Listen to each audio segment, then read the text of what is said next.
Bonjour, je suis Sylvaine Gueus, naturopathe et bioénergéticienne. Bonjour à toutes et à tous. Aujourd'hui, j'ai envie de vous parler de l'alimentation source de vie.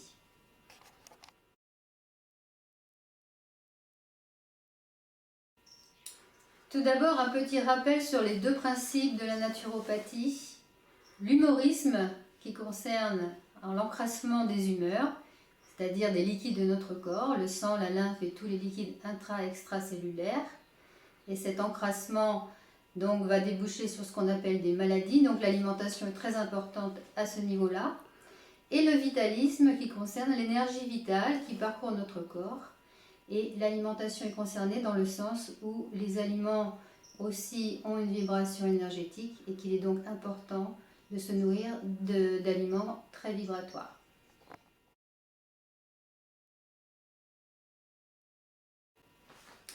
Alors pour savoir ce qu'il faut manger, il faut bien connaître notre tube digestif.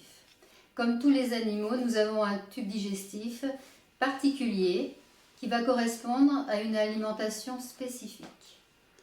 Nous n'avons pas le tube digestif de la poule ou de la vache ou même des carnivores. Notre tube digestif est similaire au grand singe. Alors que mangent les grands singes?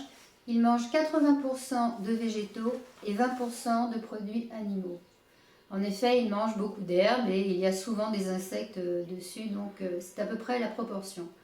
Donc nous, si on veut vraiment avoir une alimentation spécifique, il faut vraiment retenir ce pourcentage, 80% de végétaux et 20% de protéines animales ou végétales.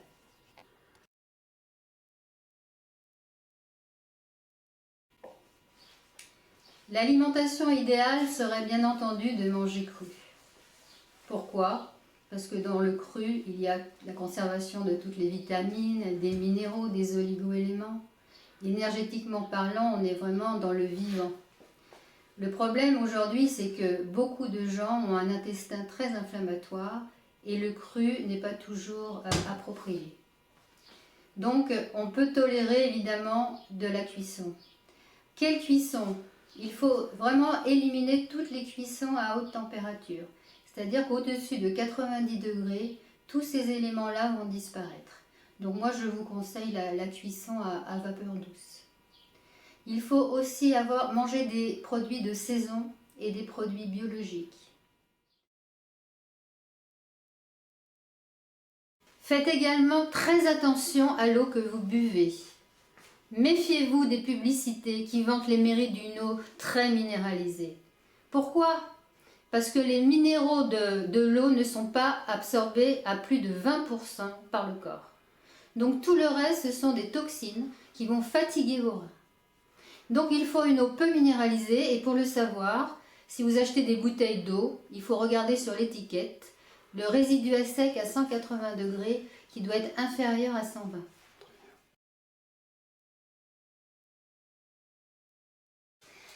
Alors quelques idées reçues concernant les mélanges alimentaires.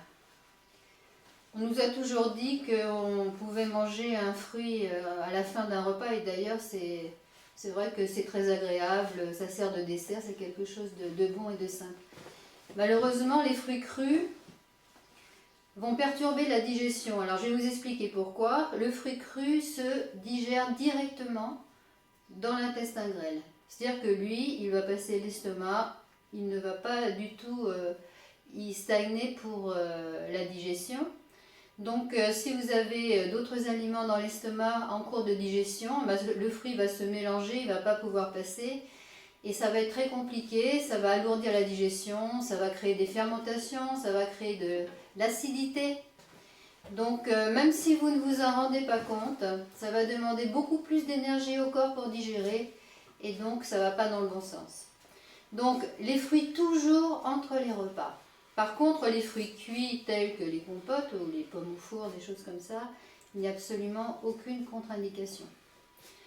Un autre mélange qui est assez lourd, c'est le mélange féculents et protéines. Alors c'est vrai qu'en France, on a notre fameux steak frites, même si je ne parle pas des méfaits de la friture, on a quand même cette association de protéines animales et de féculents, qui est donc à éviter, puisque ça alourdit énormément la digestion, ça nécessite une sécrétion enzymatique beaucoup plus importante. Et on en revient toujours à la même chose, ça va demander beaucoup d'efforts et beaucoup d'énergie au corps.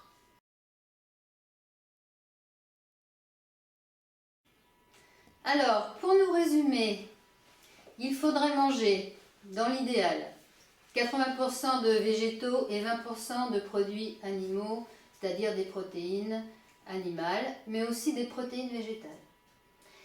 Il faut manger dans la mesure du possible du cru si vous avez un intestin qui n'est pas irritable. Sinon, je vous conseille donc une cuisson à la vapeur douce afin de respecter quand même tous les minéraux, les vitamines et les oligo-éléments. L'idéal est de consommer bien entendu des aliments issus de l'agriculture biologique, le plus local possible. Boire une eau peu minéralisée afin de ne pas encombrer vos reins et donc augmenter la charge toxinique. Évitez les mauvais mélanges, comme je vous l'ai expliqué, qui alourdissent les digestions et prennent beaucoup d'énergie au corps. J'espère que cette vidéo vous a plu. Si c'est le cas, vous pouvez liker et vous pouvez également vous abonner à ma chaîne Santé en Conscience. Il vous suffit de cliquer sur l'icône qui est sur la vidéo. Je vous dis à bientôt. Au revoir.